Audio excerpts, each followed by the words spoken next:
Wahai bapak-bapak, janganlah bangkitkan amarah di dalam hati anak-anakmu. Janganlah, berarti larangan ini. Janganlah bangkitkan amarah di dalam hati anak-anakmu. Kata Yunani bangkitkan di sini itu oleh berbagai versi Inggris diterjemahkannya dengan tepat, yaitu provoke, memprovokasi. Memprovokasi anak.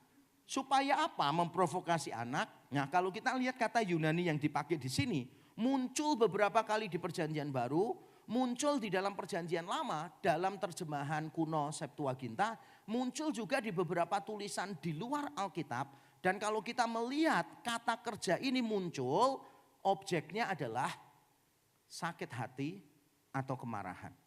Jangan bangkitkan sakit hati, jangan bangkitkan kemarahan. Nah, di dalam ayat kita, saya lebih prefer ini merujuk kepada kemarahan tapi berkaitan dengan sakit hati. Mengapa? Karena ayatnya begini ya, saya baca ulang supaya kita paham.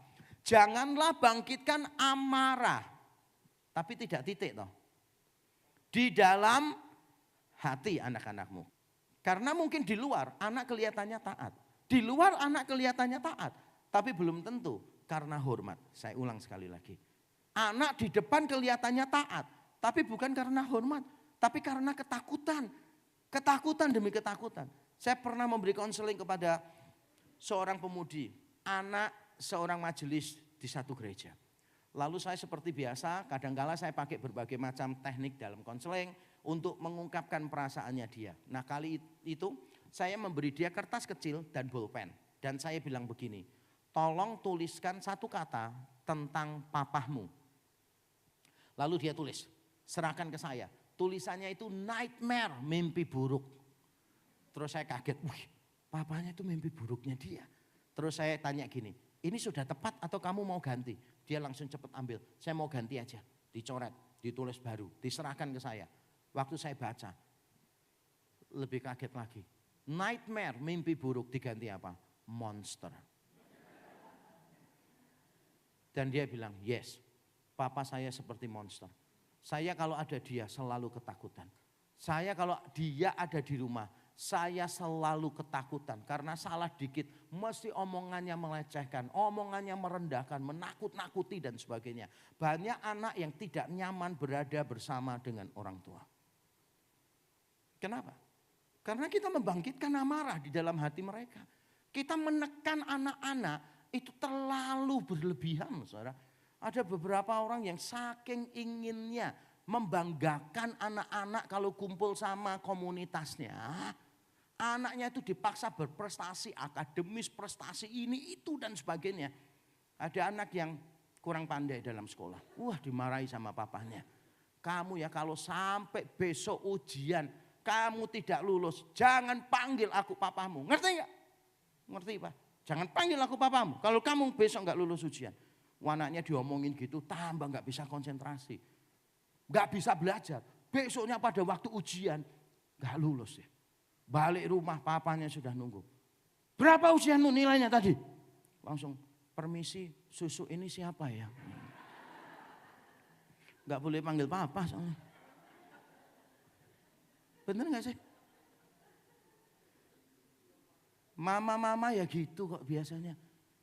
Nyo, kamu tuh yang pinter tanyo. Masa gak lulus terus sih nyo. Mama malu loh nyo kalau tiap kali ngambil rapot di sekolahmu tuh. Malu mama nyo. Berarti kita memberi pesan apa sih?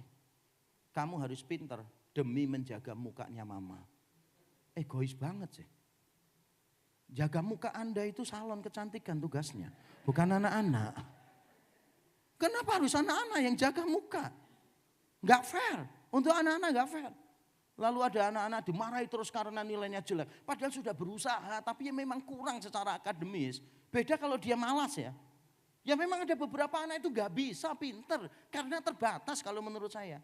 Jadi salah kalau ada orang ngomong gini. Enggak. Dengan teknik yang benar pasti bisa pinter. Saya yakin dia belum pernah ketemu semua orang.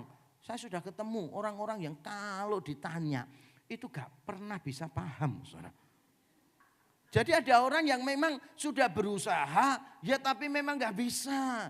Tapi orang tuanya itu terlalu maksa, harus 100, harus 100, harus 100. Enggak semua itu harus be the best. Cuma kita ini kan salah doanya. Tiap kali anak sekolah ditumpangin tangan. Engkau akan jadi kepala dan bukan ekor. Saya kasih tahu ya, itu ucapan Tuhan untuk bangsa Israel. Untuk seluruh umat dibandingkan dengan bangsa-bangsa lain. Jadi bukan untuk setiap orang Israel.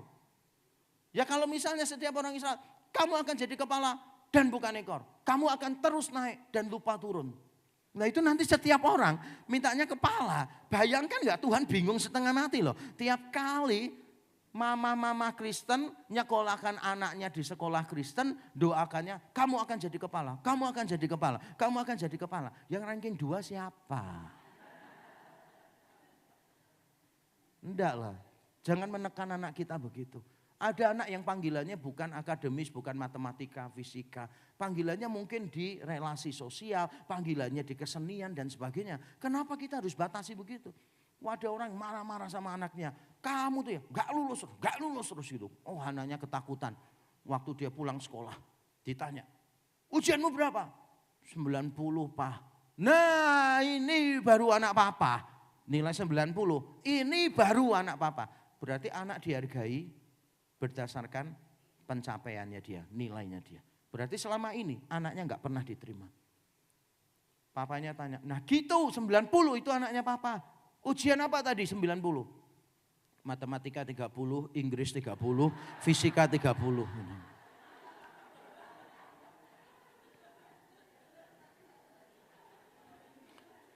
Ada anak rapotnya merah, ya kan? Rapotnya merah nih. Pada waktu mau berangkat sekolah, mamanya bikinin makanan sarapan. Kan ada acara di sekolah, mamanya ngomong gini, kamu tuh memang kok otaknya kecil. Kayak papamu, bodoh kamu itu. Papamu sama keluarga besar ya bodoh semua, gak ada yang pinter.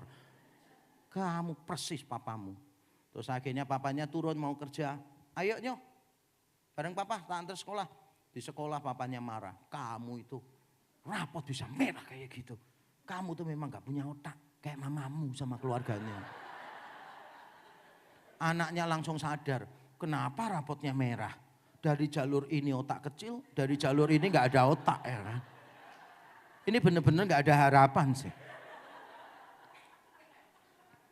Ini toxic parenting, merendahkan anak, menekan anak, melecehkan anak. Ini toxic parenting. Jangan bangkitkan amarah dalam diri anak-anak kita. Amin. Mungkin anak-anak kita kelihatannya tunduk, tapi bukan karena mengasihi kita. Taat bukan karena hormat, tapi karena ketakutan.